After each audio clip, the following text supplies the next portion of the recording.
Okay, you want to transmit 2300 watts of power at 19,300 volts AC and waste only 8.2 watts, right? That's your goal.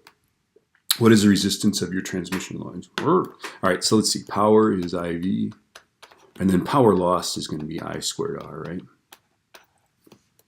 Where are we starting with this one? I think we can start with this, right? We're transmitting 23,000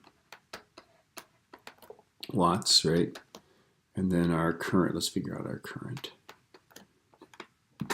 19,300 volts, right? Okay.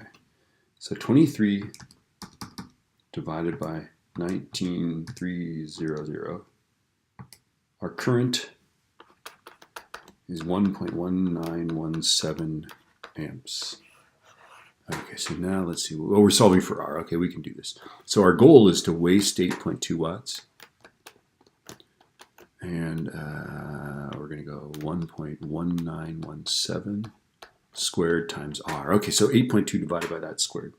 8.2 divided by the number I just got squared. 5.77 ohms.